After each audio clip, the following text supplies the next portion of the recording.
बागाने वाले क्या लेखनी है। दुनिया के सबसे कड़वी सच्चाई, सच्चाई है का दुनिया से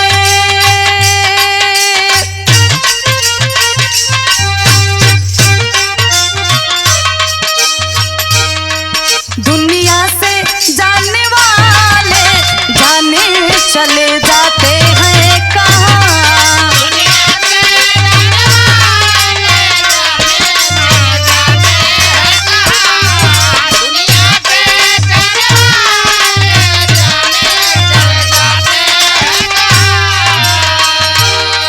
कैसे ढूंढे कोई उनको,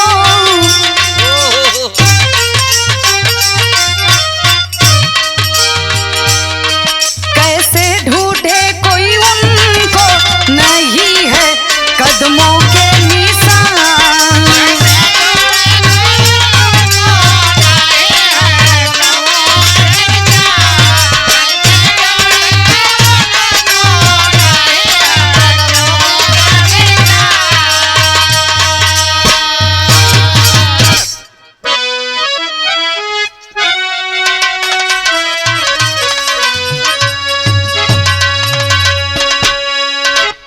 आई भैया एक बार पुनः मैं बिरहा लोकगीत गायिका ज्योति यादव प्रतापगढ़ी, जितने भी हमारे बिरहा के श्रोता भाई हैं और जहां तक बिरहा को समझने वाले हैं, मैं हाथ जोड़ के निवेदन करूंगी, ये जो मैं कांड गाने जा रही हूं ये कोई बिरहा नहीं है, लेकिन हमारे हिंदुस्तान में एक महान पर्व महाकुंभ जो हर 12 वर्षों के बाद ये पर्व लगता है।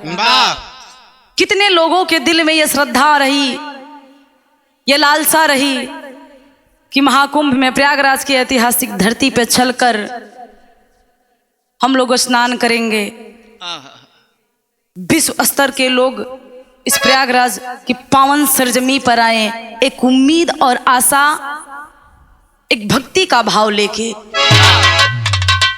कहने में यह दिल, ये जुबां काम नहीं कर रही है। मैं गाने की चाह में नहीं आई हूं, लेकिन जो हुआ वो बताने के लिए, वो समझाने के लिए आप लोगों के बीच में ये बिरहा परोसने का काम कर रही हूं। जितने भी श्रद्धालु हमारे प्रयागराज की धरती पे गंगा जी में स्नान करने के लिए आए, उनकी इच्छा, उनकी भक्ति उनके दिल में ही समा गई। घर से तो आए लेकिन घर लौट कर नहीं गए। उस महान आत्मा को मैं सच्ची श्रद्धांजलि अर्पित करती हूँ जो इस दुनिया को छोड़कर चले गए। लेकिन एक सवाल बनता है, ये मैं नहीं कह रही हूँ, पूरा दुनिया, पूरा हिंदुस्तान, यहाँ तक कि विश्व स्तर के लोग भी ये सवाल उठा रहे हैं। जिस महाकुंभ लगने से पहले अनेकों प्रकार की तैयारियां की गई श्रद्धालुओं के आने के लिए, उनके व्यवस्था के लिए, लेकिन आज वो व्यवस्थाएं कहां गई? इतनी लाशें गिर रही हैं कि मैं बता नहीं सकती।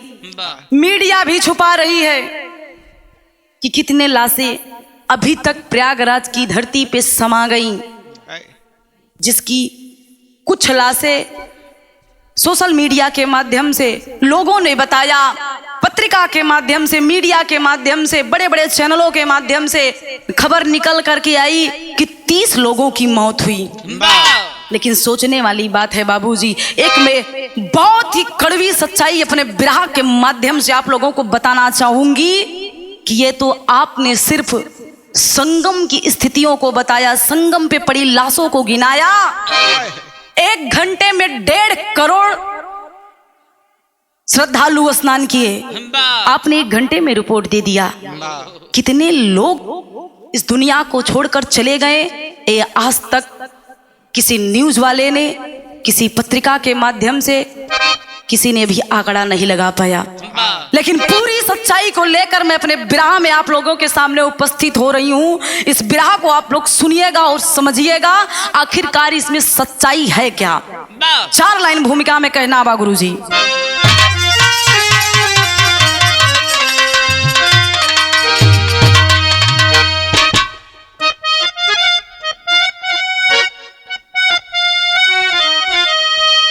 वाह। खिल यमनी खिल यमुनी गई काप यंबर गया। हील यमुनी गई काप यंबर गया। देख दिन कर भी मुखड़ा छुपाने लगे। सुन रजनी से गुम चांदनी भी हुई। हो के मायूस प्रकृति छटपटाने लगी। खेल तांडव मृत्यु का मचा इस कदर।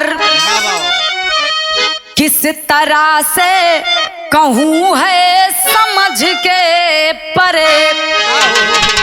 शोक में गंगा यमुना का तट है डूबा। पाप नाशनी कदर पर है कैसे खरे।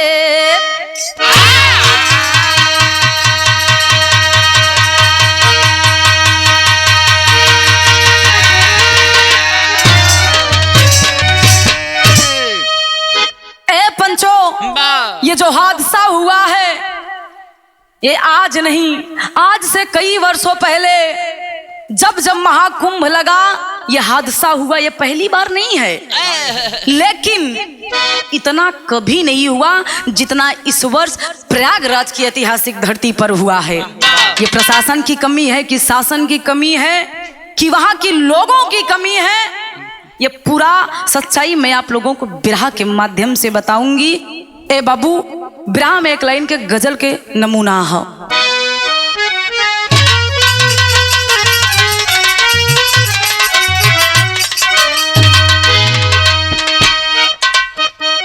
वाह।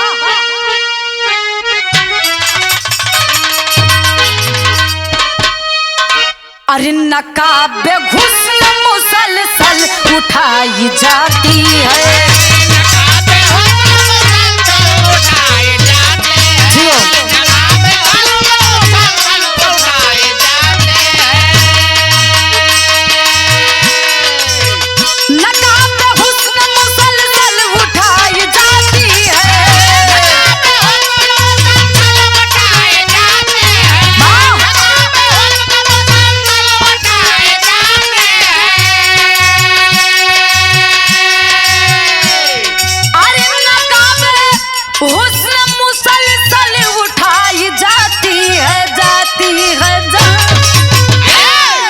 मैं तो पीता नहीं, किसी आशिक ने कहा है कि मैं तो पीता नहीं जबरी पिलाई जाती है।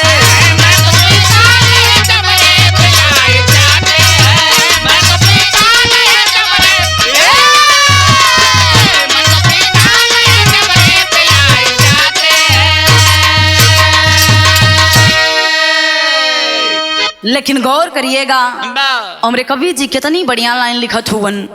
ये लाइन को आप लोग एक एक लाइन को समझने का प्रयास करेंगे बाबूजी। आखिरकार ये हो क्या रहा है, भाव में कहना है गुरुजी क्या।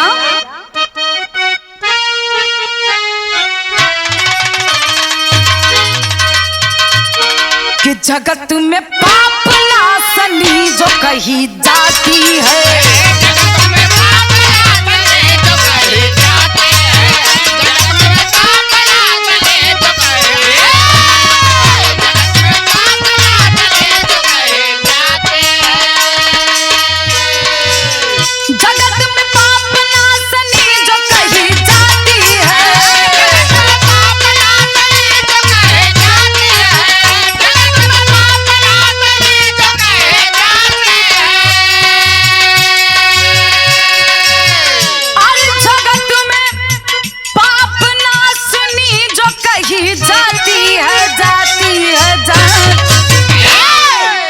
मन संसार जो कि पूर्वजों की थाती है।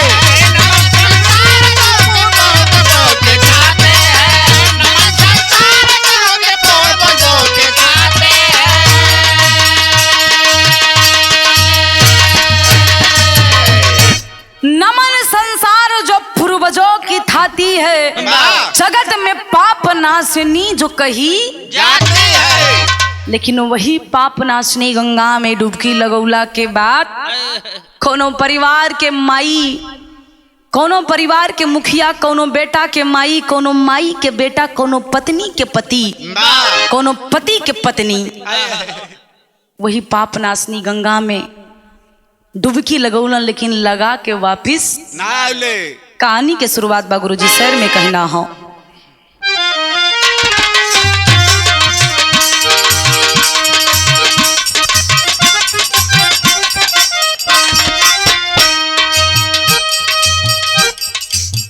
लगना न कुंभ क्षेत्र बड़ा भारी है,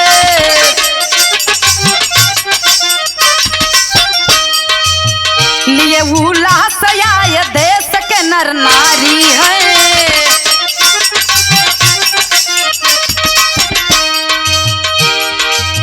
नहा करके गंगा जी में पाप धोऊंगा,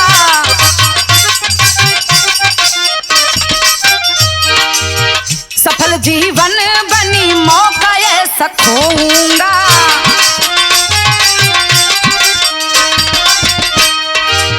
मगर शासन की बहुत लाचारी व्यवस्था थी,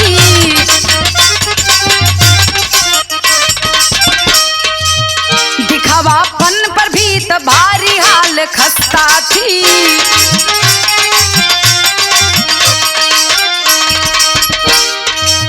रहा प्रशासन जुटा नेता की अगवानी में,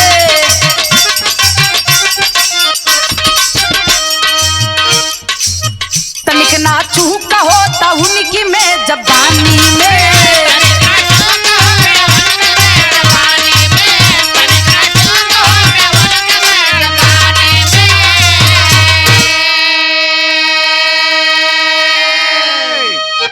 ए पंचो, कहानी को आप लोग गौर से समझिएगा।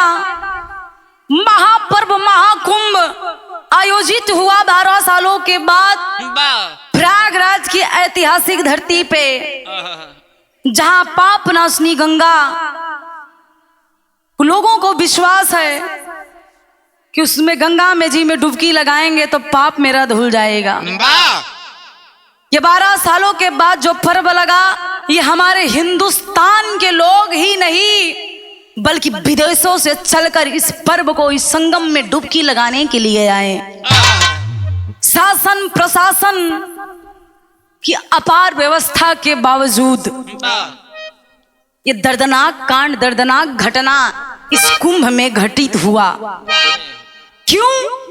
वजह बनती है, अगर करोड़ों लाखों की संख्या में लोग इकट्ठा हुए हैं, आम लोग इकट्ठा हुए हैं, आम पब्लिक आई है, तो उसमें जरूरी नहीं है कि नेता अभिनेता की एक अलग फौज बन के आए।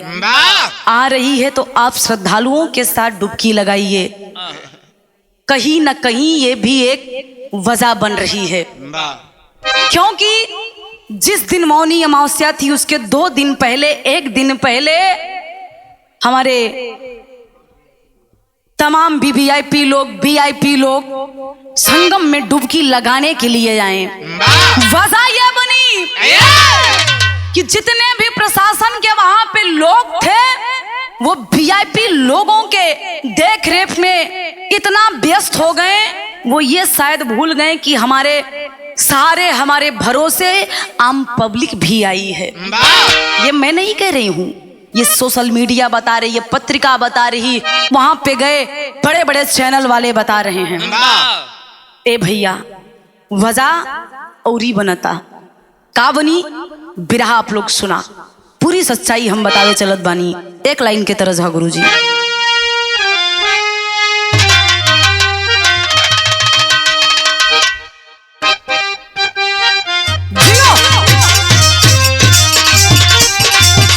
बहुत अच्छे,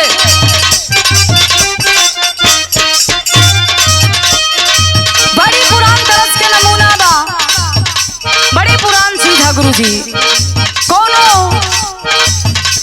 दुल्ही बतावे का कहे कि ये कहले भैया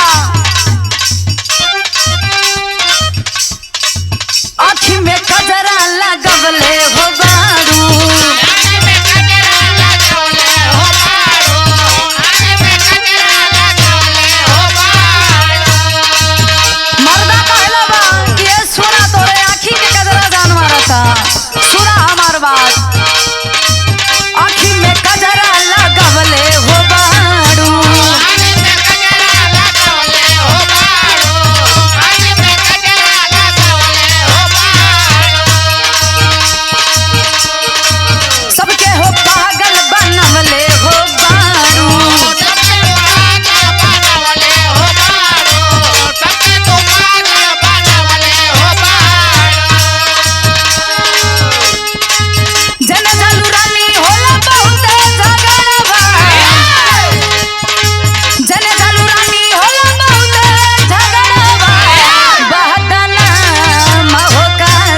लेकिन सुनिएगा पंचो, सच्चाई है क्या?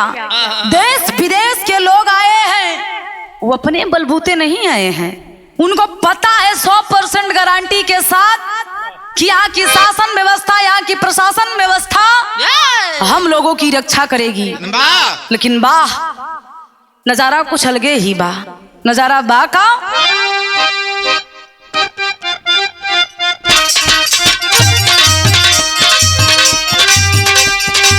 देश विदेश से लोग हो आके,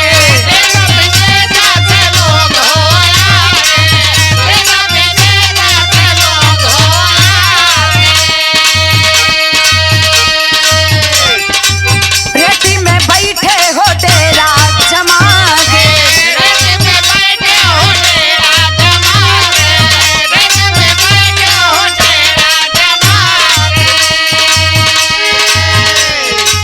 रतिया में बाजल जबकि डेढ़ के बहारवा, रतिया में बाजल जबकि डेढ़ के बहारवा, गंगा जी के हो की नरवा,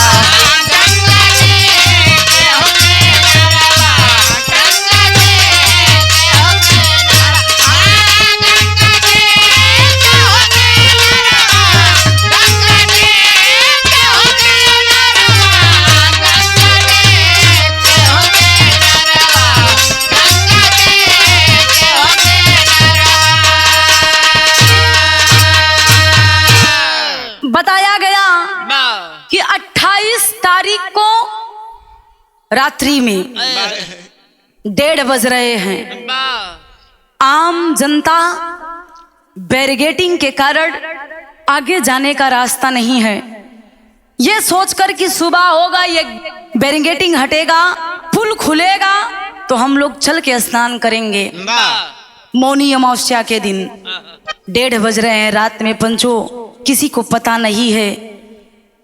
सब लोग एक ही उम्मीद में है कि कल सुबह हम लोग गंगा जी में डुबकी लगाएंगे, अपनी इच्छा को पूरा करेंगे। 1:30 बज रहा है रात्रि का। एक कमिश्नर जो कि वहां का, उस एरिया का देखभाल कर रहा है, वो 1:30 बजे रात में अनाउंस करता है। अनाउंस करता क्या है?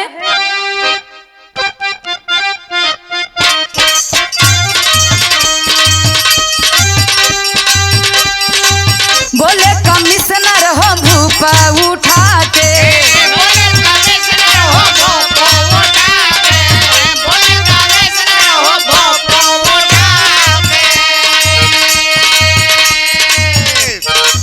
अमृत नहावन कर सब ही हो जाके,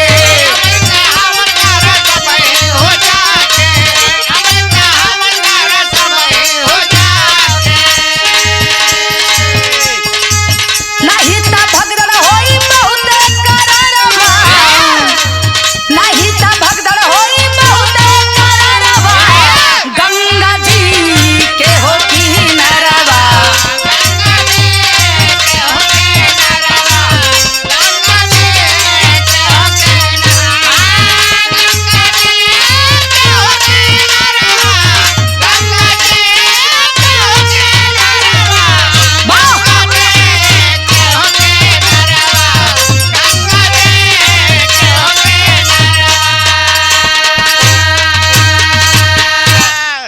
ए पंचो, कमिश्नर अनाउंस करता है कि आप लोग जो सो रहे हैं वो उठ जाइए, उठ के जाके आप पहले अमृत स्नान गंगा जी में कर लीजिए। सुबह का टाइम जब होगा, अपार संख्या में यहाँ पे भीड़ इकट्ठा हुई है, भगदड़ होने की आशंका है। ए पंचो, जब भगदड़ होए के आशंका जतावल गईल तो जे सूतत रहलन आ जे जागत रहलन, सब लोग उठ गए और अपने आप को प्रथम पाने के लिए पहली सबसे प्रथम रख के गंगा जी में डुबकी लगाने के लिए एक दूसरे पे चढ़कर भागने लगे। भीड़ ज्यादा, प्रशासन कम, व्यवस्था अव्यवस्था में फैल गई। ए भैया, आज जिकरा दिल में इच्छा बा कि हम चल के अमृत स्नान करके सुबह घर जाई, सब केहू के बताई। संगम में गईली, डुबकी लगौली, बड़ा मजा आइल, अब बड़ा लोग आइल रहलन। उ इच्छवा दिले में दबा गईले भैया। भइल का एक लाइन तरज हो,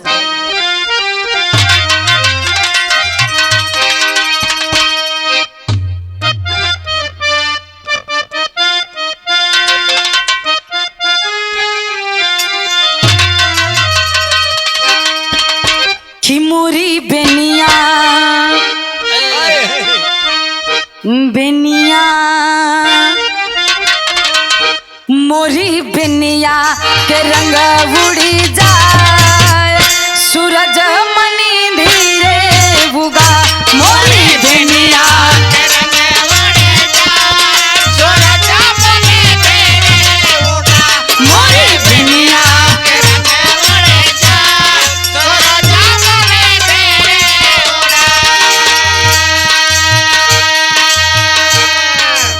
लेकिन सुनिएगा, आखिरकार संगम का नजारा, खुशी एक ही पल में गम में बदल जा रही है। श्रद्धालुओं के दिल में जो भक्ति थी वो भक्ति भय में बदल गई। कैसे?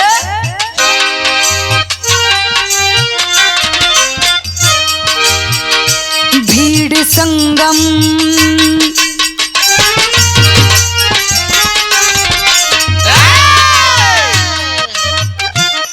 भइल का,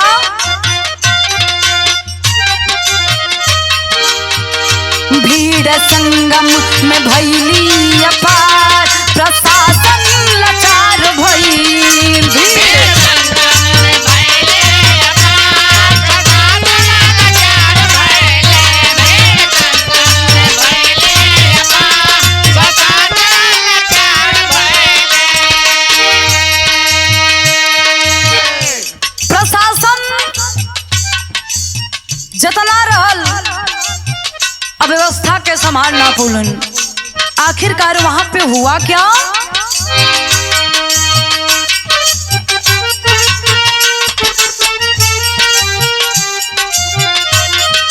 सारी व्यवस्था गईल चरमराई,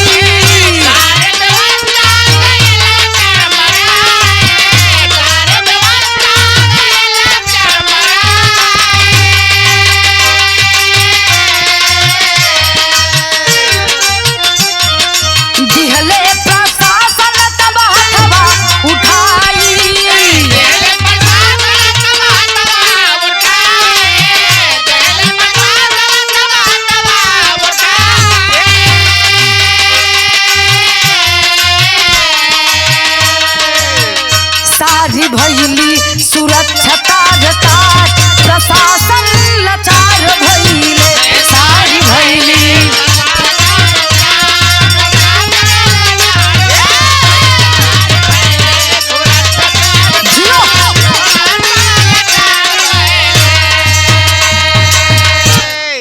ए पंचो, जब भगदड़ की आवाज लोगों के कानों में आई, एक दूसरे जो सो रहे थे अचानक उठते हैं और उठ के संगम की तरफ भागने की प्रयास करते हैं।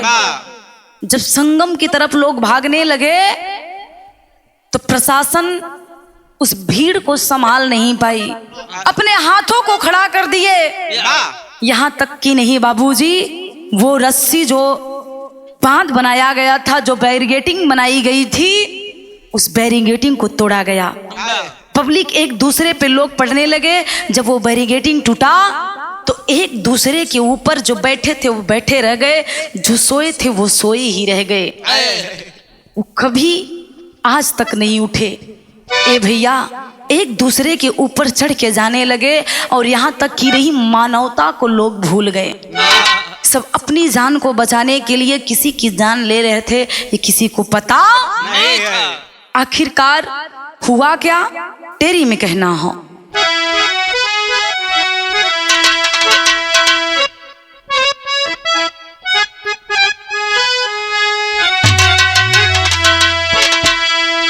और इस संगम में भग भारी मच गए ना, अरे संगम में भगदड़ भारी मच गए ना, खून से सनी सुरसरी कर रहती भाई कारीगर हो कारीगर हो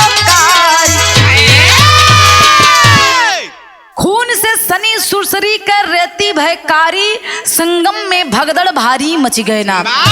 ए बाबू उ जोन रेती सफेद रहल, वो सफेद रेती आज खून से सनी लाल रंग में बदल गई, क्षण भर में, मात्र कुछ पलों में ही। वहां भील का एक लाइन तरज हो,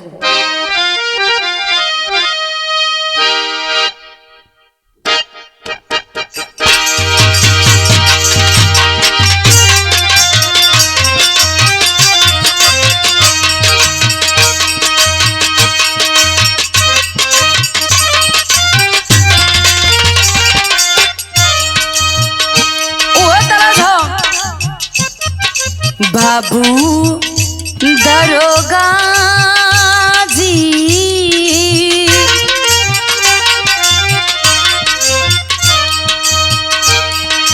बाबू दरोगा जी, कौने गुनहिया बधला पियवा मोर, बाबू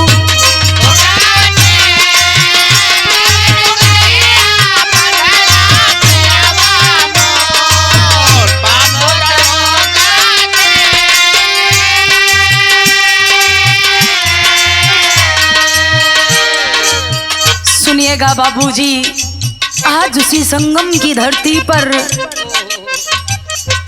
अचानक 2 बजे रात में भगदड़ होती है, भगदड़ होती है पंचो, चारों तरफ चीख पुकार बचाव की आवाज आ रही है।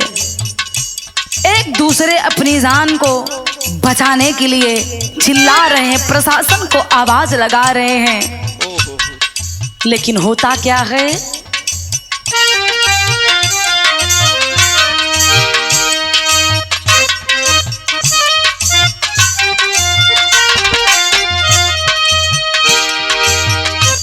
कि वही संगम में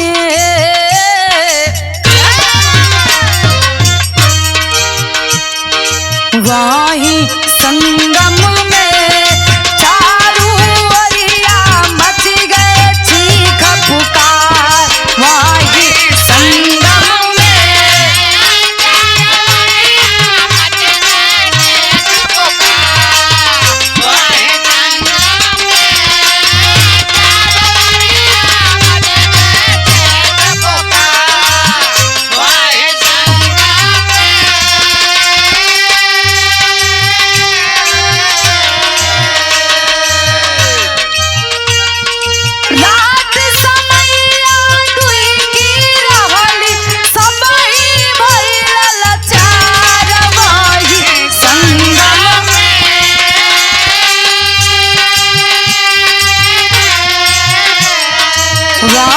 संगम में चारू ओरिया मच गए चीख पुकार, वही संगम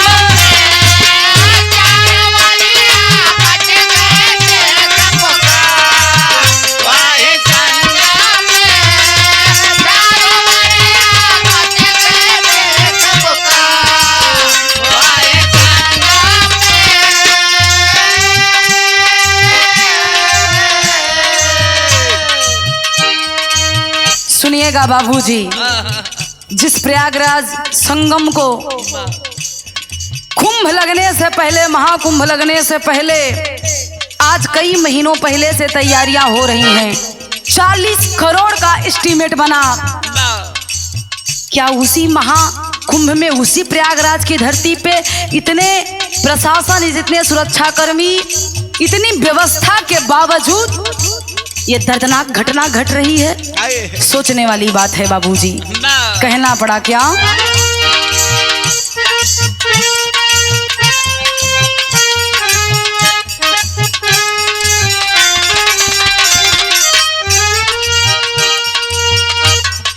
तारा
महाकुंभ में मौनी अमावस्या के दिन जे बैठल रहल वो बैठल रहल, जे खड़ा हा वो चल ना पावत बा, जे संगम में जाके सोचा था कपड़ा पहन ले तो ओकर कपड़ा धरा के धरा रह गई।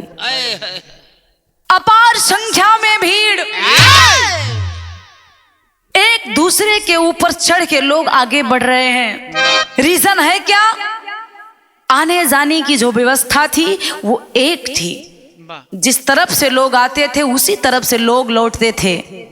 इसीलिए ये भगदड़ भयंकर रूप में बदल गया।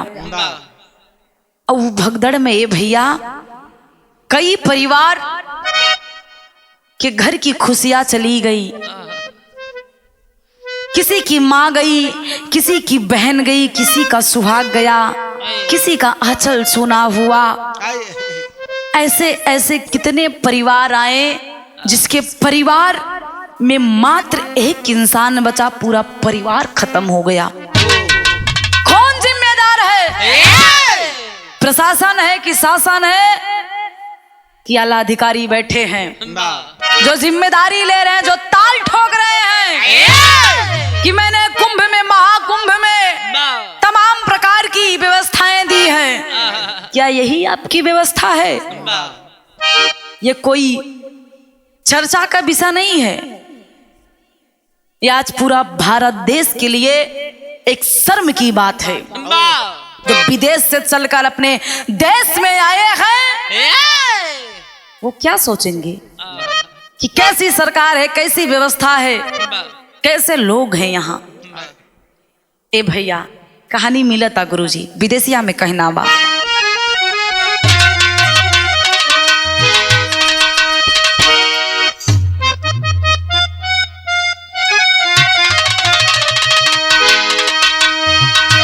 कि बलिया जिला के फेफना नासिरबाद गौआ से अरे रहले दिनेश आई कर आशा।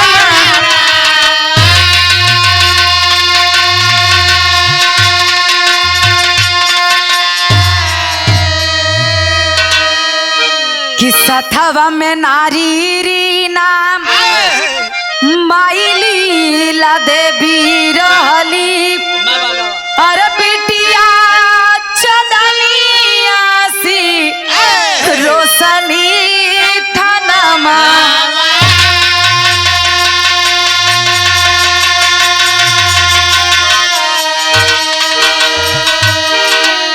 अरे नारी और बेटी दोनों अरे भीड़ में मराई गईली अरे मटिया में मिलल बाबू अरे सगरो सपना।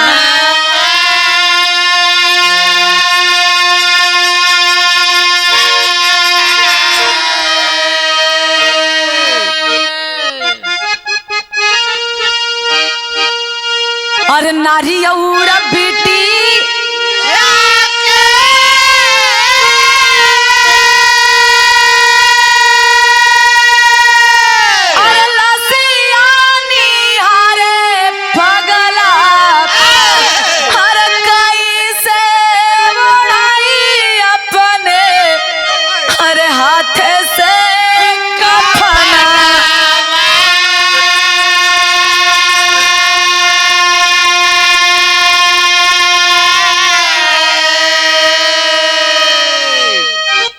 भैया वही महान पर्व, वही महाकुंभ, प्रयागराज की महान तपस्थली पे, महान सरजमी पे, जहां पे पाप नाशनी गंगा बहती है।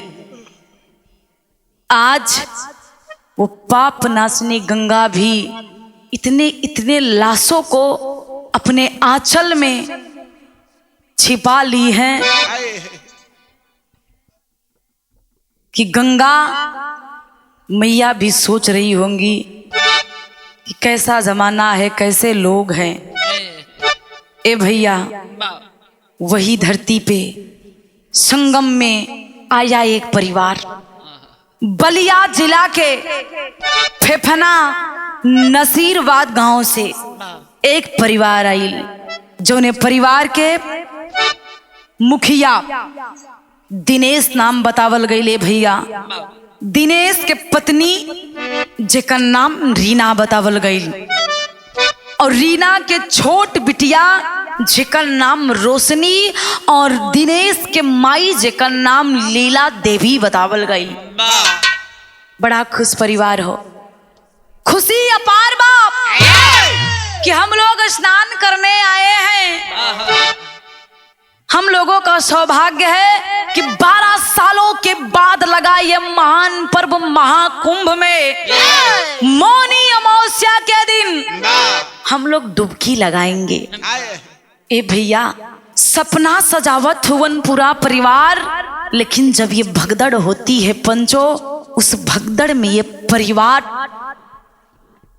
घायल हो गया, जिसमें दिनेश की पत्नी रीना और बिटिया रोशनी बाबू भिड़िया में दब के अपने दम के छोड़ देलन। भीड़ शांत होती है भैया, वो दिनेश जाके अपनी माँ को उठाता है, अपनी बेटी को उठाता है, अपनी पत्नी को उठाता है। जब बिटिया और पत्नी के हथवा से उठौलन, शरीरिया जान ना रहल, बेजान हो गई रहे। हथवा में लेके बाबू रोवत हुवन कि हम का मुंह दिखाई, अक्के के लेके घरवा जाई। हम तो गंगा मैया में स्नान करे आयल डले, हमके ना पता रहल कि गंगा मैया हमार बिटिया हमार पत्नी के हमेशा खातिर हमरा से दूर कर दी। हाँ ए भैया, आवाज लगावत हुवन, अखिया से आंसू गिरत बा, लेकिन केहू पहुंचत नहीं खे मदद के लिए। जो आज मीडिया के माध्यम से ये प्रशासन के लोग, ये सत्ताधारी बोल रहे हैं कि हम लोग उस दुखद परिवार के साथ हैं, वो कहाँ है? वो कहाँ थे जब वो बेबस लाचार बेटा, पति, पिता रो रहा था अपनी बेटी और पत्नी के लाशों को लेकर अपने बाहों में भरकर? कोई नहीं था मदद करने वाला। सोचिए उस इंसान पर क्या बीतती होगी। ऐसे दिनेश जैसे कई शख्स वहां पे अपने घर के, अपने परिवार के लाशों को लेकर बैठे हैं, कोई मदद करने वाला नहीं है। लेकिन बाबू होत कहा, एक लाइन तरज हो,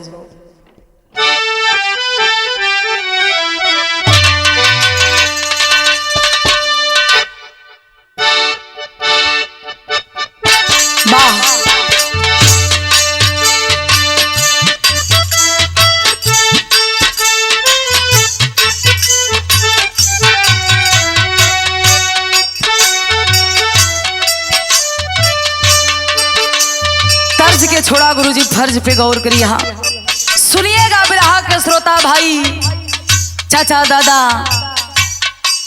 आज यही प्रशासन व्यवस्था, हम नहीं कहते कि आप श्रद्धा मत रखिए, आस्था मत रखिए, लेकिन आप लोगों की भी जिम्मेदारी है। आज जो हुआ उसमें आप लोगों की भी जिम्मेदारी है। सोचिएगा और सुनिएगा। एक पिता अपनी बेटी को, लाश को अपने बाहों में भर के रो रहा है, कोई पूछने वाला नहीं है, कोई सांत्वना देने वाला नहीं है। सुनिएगा जरा,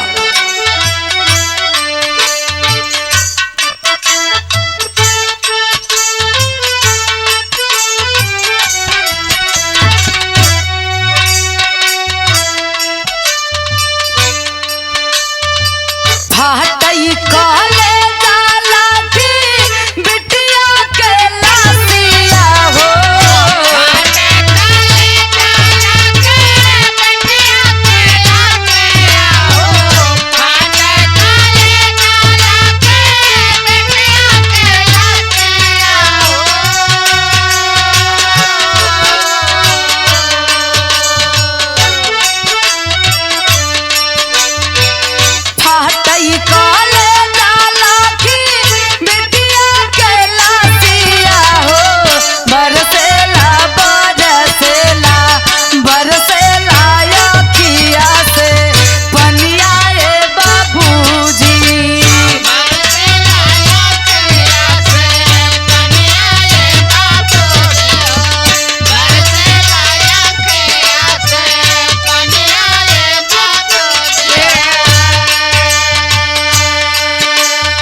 जो अपने बेटी को अपने कलेजे से लगाकर अपने कलेजे का टुकड़ा बनाकर पाला, कभी उसके आंखों में आंसू नहीं देखा। आज वही बेटी लाचार बेबस उस जमीन पे कितने लोगों के पैरों के नीचे कुचली गई। चेहरा पहचान में नहीं आ रहा है बाबूजी। वो दिनेश पिता अपने बेटी को, रोशनी को अपने हाथों में लेके रो रहा है कि मैं अपने बेटी को कभी आंच नहीं आने दिया, लेकिन बारे गंगा मैया, मैंने आपसे आस्था लगाया, विश्वास किया, इस धरती पे आया तो क्या मेरा यही आस्था के प्रति मुझे यही सिला मिला? मैं कहाँ जाऊं, किससे कहूं कि मेरी बेटी की जिंदगी को लौटा दो, मेरी बेटी को फिर से नया जीवन दे दो।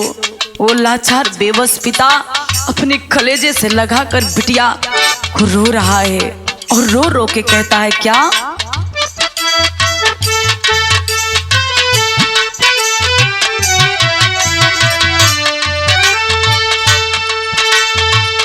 कहीं से देखाई मोहवा घरवा पे जाई भाई,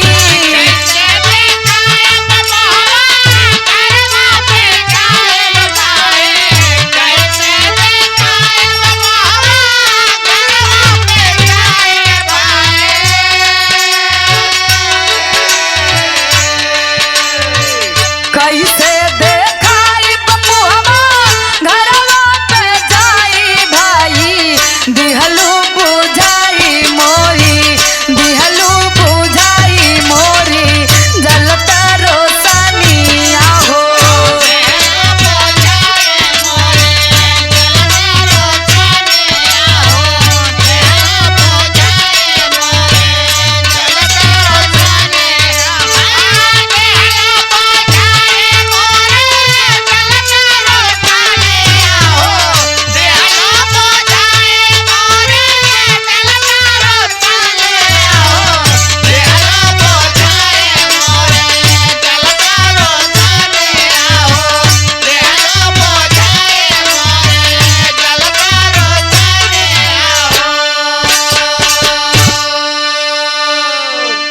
एक छोटी सी लापरवाही आज कितने भक्तों के, कितने श्रद्धालुओं को, दिल को झकझोर के तोड़ के रख दिया।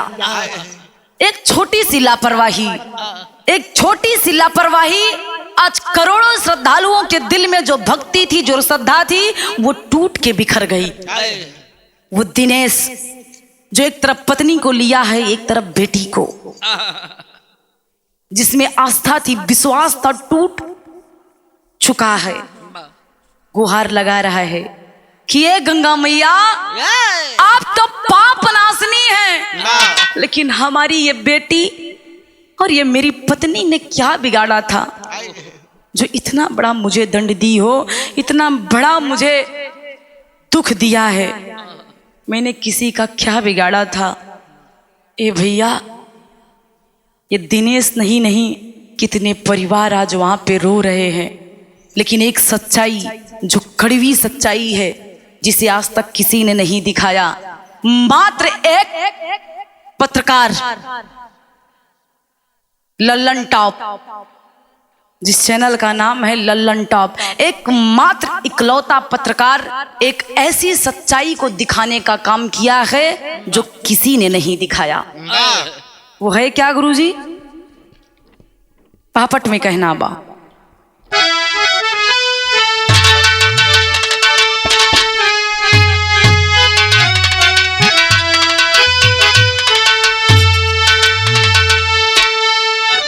अरे चौदी से फैली बाप मातम के बदरी संगम नगरी में, अरे चौदी से फैली बाप मातम के बदरी संगम नगरी में, देख के हिलल प्रशासन के तगड़ी संगम नगरी में।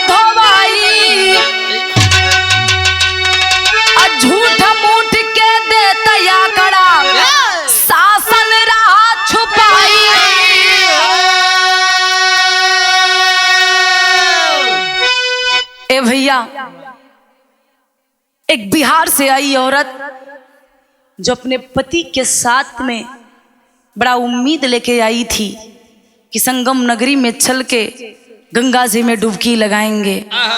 उसका पति उस भगदड़ में खत्म हो गया। वो बेबस लाचार पत्नी, सोचिएगा बाबूजी, आपके घर में बहन होगी, बेटी होंगी, हर परिवार में जब किसी पत्नी का सुहाग गुजरता है तो उसे होश नहीं होता। लेकिन बाहरी वो औरत रो रही है, प्रशासन से भीख मांग रही है, लोगों से भीख मांग रही है कि मेरे पति को सही सलामत मेरे साथ पहुंचा दीजिए मेरे घर पे। लेकिन एक इंसान खत्म हो गया, एक पत्नी का पति इस दुनिया को छोड़कर चला गया उस संगम नगरी में, उस प्रयागराज की धरती पे। ये मैं नहीं कह रही हूं, वो औरत आके सोशल मीडिया पे बयान कर रही है कि मुझसे रुपए मांगा जा रहा है। मेरा पति नहीं है, मेरे पास रुपए नहीं है, मैं बेबस हूं, लाचार हूं। वो अपने घर से पैसा मंगा रही है, हर 1 किलोमीटर पे उसे पैसे मांगा जा रहा है। सोचिएगा ये कितनी बड़ी शर्मनाक बात है इस हिंदुस्तान में, इस हिंदुस्तान की सरकार में, प्रशासन पे, जहां के लोग ये कह रहे हैं कि हमने संगम में, महाकुंभ में हर प्रकार की छूट दी है, व्यवस्थाएं पूरा दिया है, लेकिन वहां पर नजारा कुछ अलग ही है। होता क्या है गुरुजी? आल्हा में कहना बा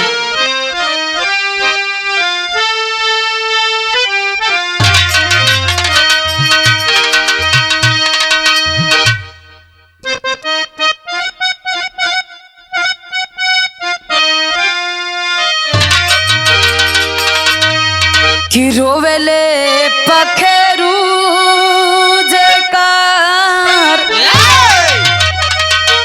कि रोवेले पखेरू जेकर टूटले पखनवा बाबू।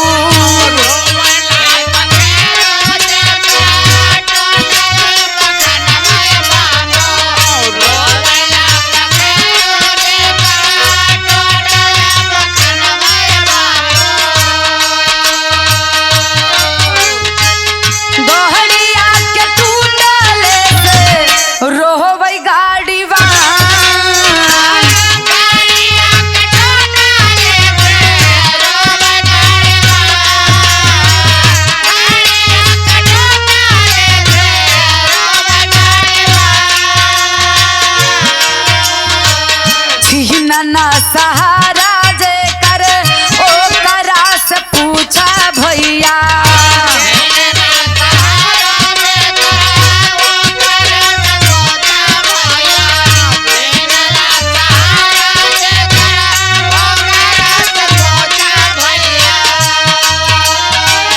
जे करा लुकाई गईले चमकात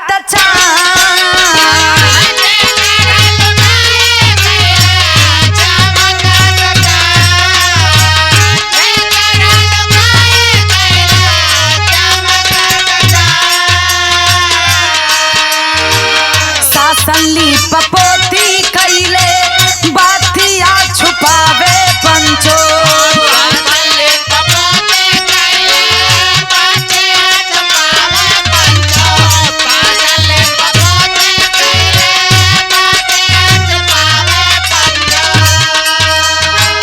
पाँच बजे झूसी घाटे आइल बा तूफान,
संगम में जो हुआ, ये लोग और बड़े बड़े चैनल वाले, जिन चैनलों का मैं नाम क्या लूं, टीवी में दिखा रहे हैं, पत्रिका में छाप रहे हैं कि संगम में हुआ हादसा, 30 लोगों की मौत, 60 लोग घायल। लेकिन ये बात ना दिखावत हुवन कि 5 बजे का उसी दिन का समय, 29 तारीख को सुबह 5 बजे झूसी में भगदड़ हुआ। ये मैं नहीं कह रही हूं, लल्लन टॉप एक अकेला चैनल जो वहां पे गया और पूरी वारदात को अपने कैमरे में कैद करके लोगों के बीच में पहुंचाने का काम किया। उस चैनल को, उस मीडिया के भाई को मैं धन्यवाद देना चाहती हूं। एक सबसे बड़ी सच्चाई जो बड़े बड़े न्यूज वाले और बड़े बड़े जो हमारे बैठे हैं सिंहासन पे सत्ताधारी, उस बात को दबा रहे हैं। क्या उसमें किसी की माँ, किसी की बेटी, किसी का पिता नहीं मरा है? ए भैया, 5 बजे का समय 29 तारीख को भगदड़ होती है और उस भगदड़ में कितने लोगों की मौत होती है ये आंकड़ा अभी तक नहीं निकला। हल्दीराम की एक दुकान जिसमें एक स्टूडेंट नेहा नाम की लड़की ने बयान दिया कि कम से कम 25 लोगों की मौत मेरे आंखों के सामने हुई। कितने लोग घायल हुए ये मैं गिन नहीं सकी, और मेरे दुकान से कितना सामान चोरी हुआ, कितने रुपए गायब हो गए, ये कोई देखने नहीं आया। उस मौके वारदात पे ना कोई पुलिस, ना कोई एसपी, ना कोई लेडीज पुलिस, कोई भी नहीं था। प्रशासन के लोग थे ही नहीं। 3 घंटे बाद 2 लेडीज कांस्टेबल आती हैं और एक एसपी आता है। आप बताइए, इतने अपार संख्या की भीड़, 3 लोग कैसे बचाएंगे? वो भी 3 घंटे लेट। आप थे कहां? उस वीडियो में आप लोग देखेंगे तो ट्रैक्टर से लोगों के कपड़े, जूते भर भर के फेंके जा रहे हैं और कितने लाशों को मलबे में दबाया गया, गड्ढे में दफना दिए, और ये सरकार, ये प्रशासन उस पर लीपापोती कर रही है कि कोई जानने ना पाए। आज कितना दिन बीत गया, अभी तक इनका आंकड़ा 30 से 32 नहीं हुआ। क्यों? ये इनकी साजिश है, या अपने सत्ता को, अपने कुर्सी को बचाने के लिए सब कर रहे हैं।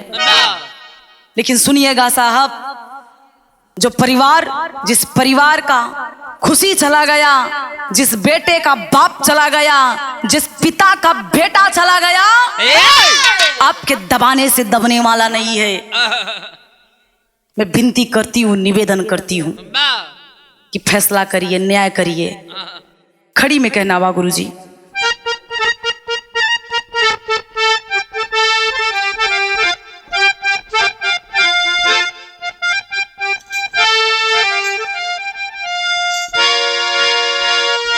अरे नहीं भूली जेकर गईली मड़ई उजरी, अरे नहीं भूली जेकर गईली अरे मड़ई उजरी, त कैसे छूटी दागी लागल गंगा की नगरी।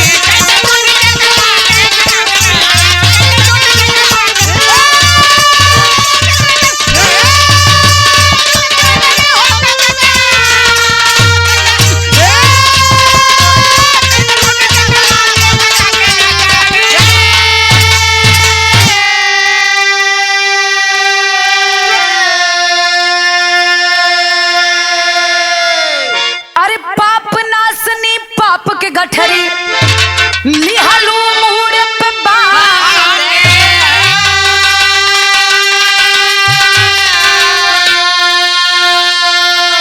अरे टूटल आस्था भाव के डोरी अमित रेख के लागी।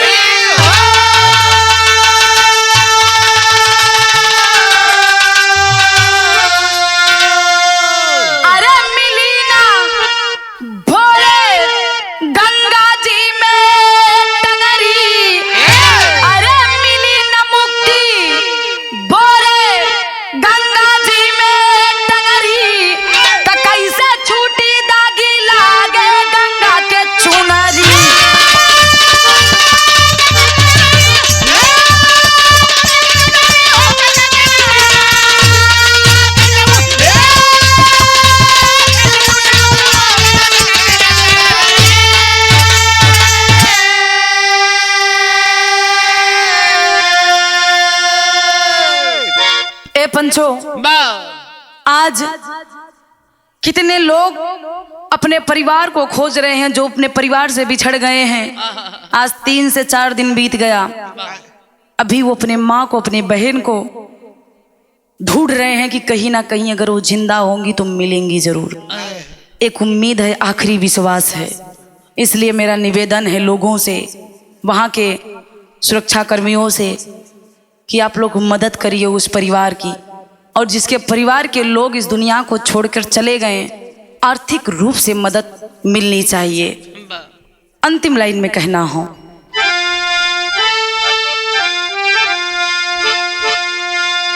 अरे दोषी बाटे जनता की, दोषी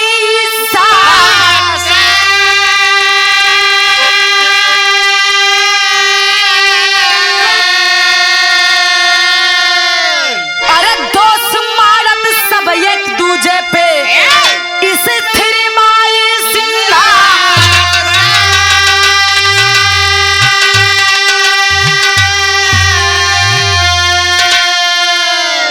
अरे धूमिल भइले छवि भारत के हर जनता का करी, तो कैसे छूटी दागी लागल गंगा के चुनरी।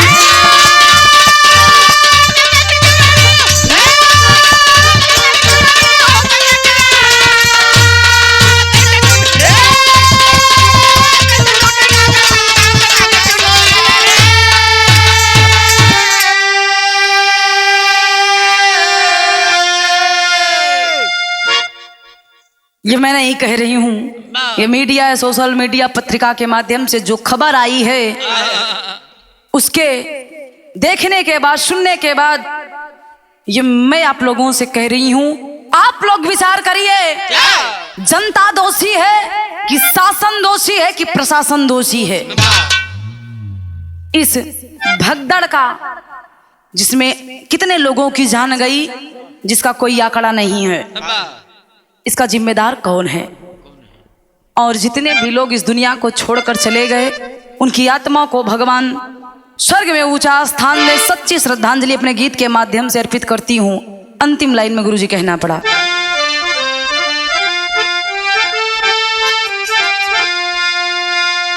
गुरु बिहारी गुरु गणेश सब बैठे स्वर्ग में दे।